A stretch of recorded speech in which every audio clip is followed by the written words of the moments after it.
ನಮ್ಮ ಪ್ರೀತಿಯ ವೀಕ್ಷಕರಿಗೆ ನಮಸ್ಕಾರಗಳು. ಇಂದಿರಾ ಮನೆ ಅಡುಗೆಗೆ ಸುಸ್ವಾಗತ. ಇಂದಿರಾ ಮನೆ ಅಡುಗೆಯಲ್ಲಿ ಇವತ್ತು ನಾನು ಹೆಸರುಬೇಳೆ ದೋಸೆ, ಚಟ್ನಿ ಮತ್ತು ಕಾಳು ಮೆಣಸಿನ ರಸ ಮಾಡೋದನ್ನು ತೋರಿಸ್ತಾ ಇದ್ದೀನಿ. ಮೊದಲಿಗೆ ಹೆಸರುಬೇಳೆ ದೋಸೆ ಮಾಡೋದನ್ನು ನೋಡ್ಕೊಳ್ಳೋಣ ಬನ್ನಿ.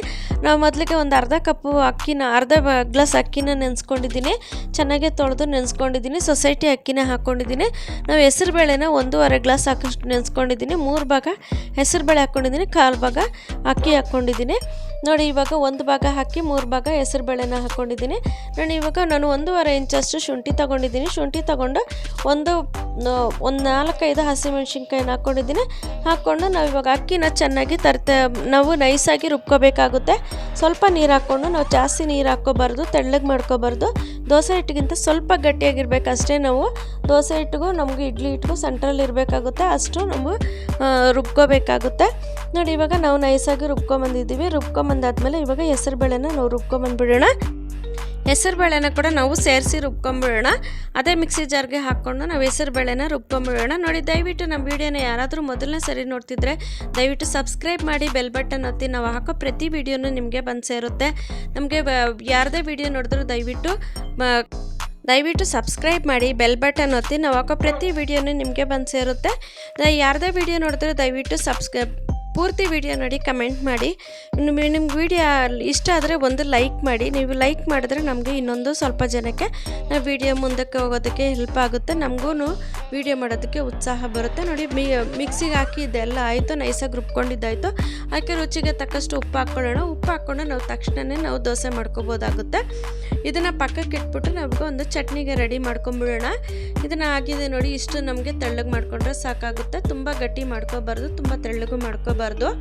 ನಮಗೆ ಇಷ್ಟ ಹಾಕಿದ್ರೆ ಚೆನ್ನಾಗಿರುತ್ತೆ, ದೋಸೆ ತೆಳ್ಳಗೂ ಬರುತ್ತೆ.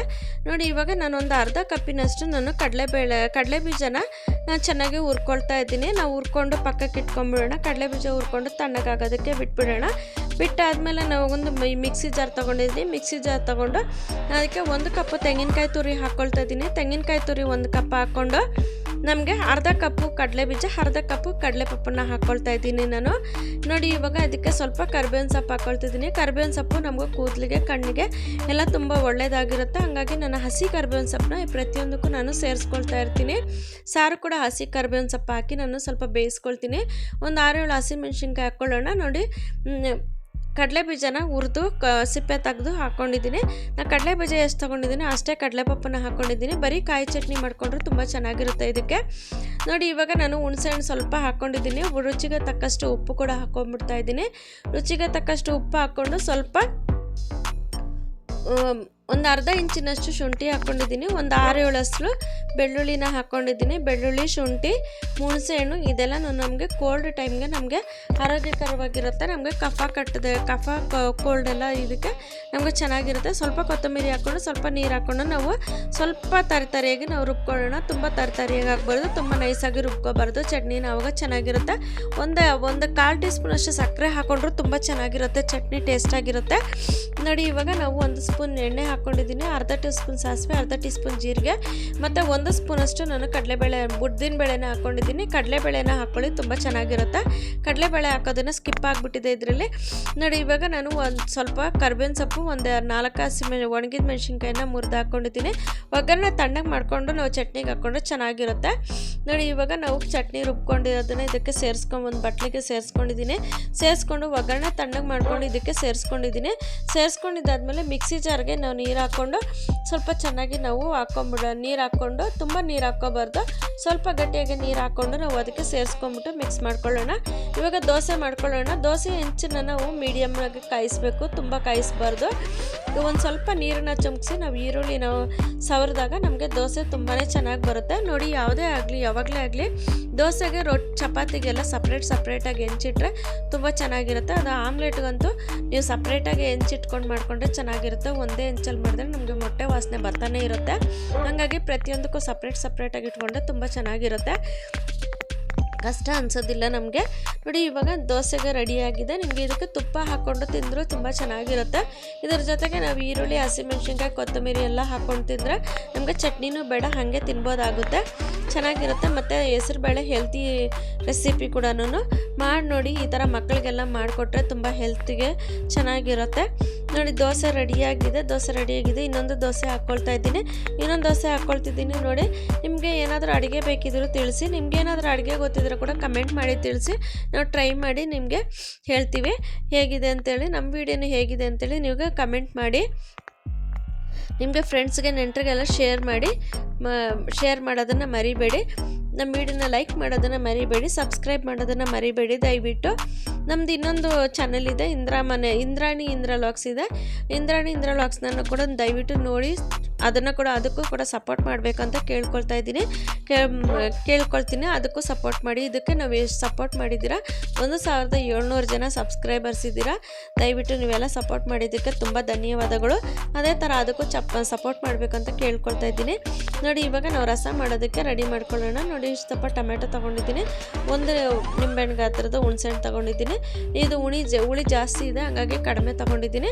ನೋಡಿ ನಾನು ಅರ್ಧ ಬೆಳ್ಳುಳ್ಳಿನ ಜಜ್ಕೊಳ್ತೀನಿ. ಇದನ್ನು ಸ್ವಲ್ಪ ಇಂಗುನ ಇಟ್ಕೊಂಡಿದ್ದೀನಿ, ಒಣಗಿದ ಮೆಣಸಿನ್ಕಾಯಿ ಮುರಿದು ಇಟ್ಕೊಂಡಿದ್ದೀನಿ, ಕರಿಬೇವಿನ ಸೊಪ್ಪು ಒಗ್ಗರಣೆಗೆ ಇಟ್ಕೊಂಡಿದ್ದೀನಿ. ಇಷ್ಟೇ ಒಗ್ಗರಣೆಗೆ ಹಾಕೋದು. ನಮಗೆ ಸಾಸಿವೆ ಜೊತೆಗೆ ಕರಿಬೇವಿನ ಸೊಪ್ಪು ಹಾಕ್ಕೊಳ್ತೀವಿ. ನೋಡಿ 2 ಸ್ಪೂನು ಕಾಳು ಮೆಣಸು ಹಾಕ್ಕೊಂಡಿದ್ದೀನಿ, 1 ಸ್ಪೂನು ಜೀರಿಗೆ ಹಾಕ್ಕೊಂಡಿದ್ದೀನಿ, ಅರ್ಧ ಬೆಳ್ಳುಳ್ಳಿನ ಇಟ್ಕೊಂಡಿದ್ದೀನಿ, 4 ಒಣಗಿದ ಮೆಣಸಿನ್ಕಾಯಿನ ಇಟ್ಕೊಂಡಿದ್ದೀನಿ, 5 ಕಡ್ಡಿ ಕರಿಬೇವು, 5 ಕಡ್ಡಿ ಕೊತ್ತಂಬರಿ ಸೊಪ್ಪು ಹಾಕ್ಕೊಂಡಿದ್ದೀನಿ. ಇದನ್ನೆಲ್ಲನೂ ಸೇರಿಸ್ಕೊಂಡು ನಾವು ತರಿಯಾಗಿ ನಾವು ರುಬ್ಕೊಂಡ್ಬಿಡೋಣ. ಇನ್ನು ಒರಳಲ್ಲಿ ಹಾಕ್ಕೊಂಡು ನಾವು 1-2 ಕುಟ್ಟಿ ಮಾಡಿಕೊಂಡ್ರೆ ತುಂಬಾ ಚೆನ್ನಾಗಿರುತ್ತೆ, ಟೇಸ್ಟು ತುಂಬ ಚೆನ್ನಾಗಿರುತ್ತೆ. ಇವಾಗ ಒರಳೆಲ್ಲ ಎಲ್ಲಿ ಸಿಗುತ್ತೆ, ಆಗೋದಿಲ್ಲ ಅಲ್ವಾ. ಹಂಗಾಗಿ ನೋಡಿ ಇವಾಗ ನಾವು ಇದನ್ನು ಕಟ್ ಮಾಡಿ ಹಾಕ್ಕೊಳ್ತಾ ಇದ್ದೀನಿ. ಕಟ್ ಮಾಡಿ ಹಾಕ್ಕೊಂಡು ನಾವು ಒರಳಲ್ಲಾದರೆ ಹಂಗೆ ಜಜ್ಜಿಬಿಟ್ಟು ನಾವು ಪುಡಿ ಮಾಡ್ಕೋಬೋದಾಗುತ್ತೆ.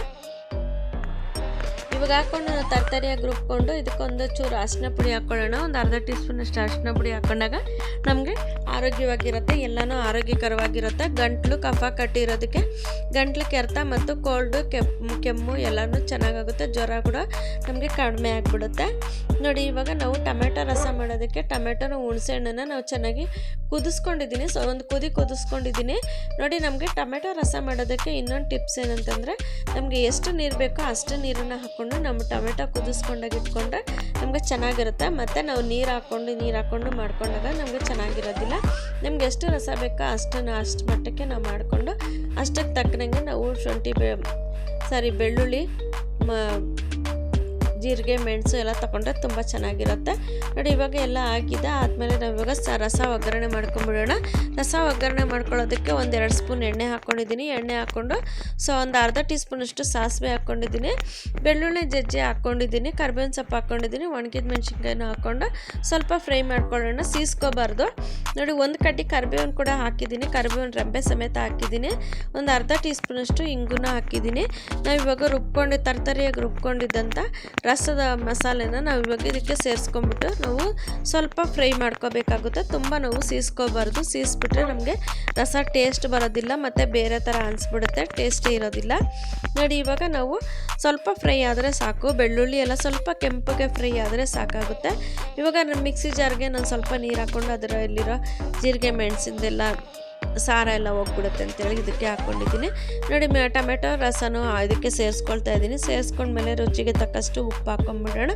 ಉಪ್ಪು ಹಾಕ್ಕೊಂಡು ಇನ್ನೊಂದು ಟಿಪ್ಸ್ ಏನಂತಂದರೆ, ರಸನ ನಾವು ತುಂಬ ಕುದಿಯೋಕ್ಕೆ ಬಿಡಬಾರ್ದು. ಸಾರೆಲ್ಲ ಹಸಿ ವಾಸನೆ ಕುದೀತೀವಲ್ಲ, ಆ ಥರ ಕುದಿಯೋಕ್ಕೆ ಬಿಡಬಾರ್ದು. ಇದು ಸ್ಮೆಲ್ಲು ಕೂಡ ಹೋಗಬಾರ್ದು ನಮಗೆ.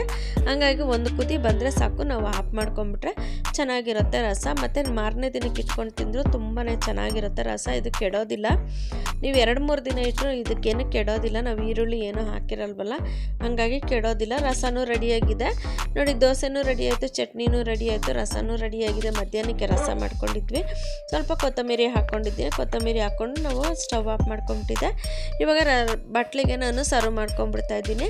ನಮ್ಮ ವಿಡಿಯೋನ ನೋಡಿ ಯಾರಾದರೂ ದಯವಿಟ್ಟು ಸಬ್ಸ್ಕ್ರೈಬ್ ಮಾಡಿ, ಬೆಲ್ ಬಟನ್ ಒತ್ತಿ ಮತ್ತೆ ಹೇಳ್ತಿದ್ದೀವಿ. ಲೈಕ್ ಮಾಡಿ, ಶೇರ್ ಮಾಡಿ, ವಿಡಿಯೋ ಹೇಗೆ ಅನ್ನಿಸ್ತು ಅಂತ ಕಮೆಂಟ್ ಮಾಡಿ, ಲೈಕ್ ಮಾಡಿ. ನಮ್ಮ ವಿಡಿಯೋನ ಸ್ಕಿಪ್ ಮಾಡದೆ ನೋಡಿದ್ದಕ್ಕಾಗಿ ಧನ್ಯವಾದಗಳು ವೀಕ್ಷಕರೇ. ನಮಸ್ಕಾರ.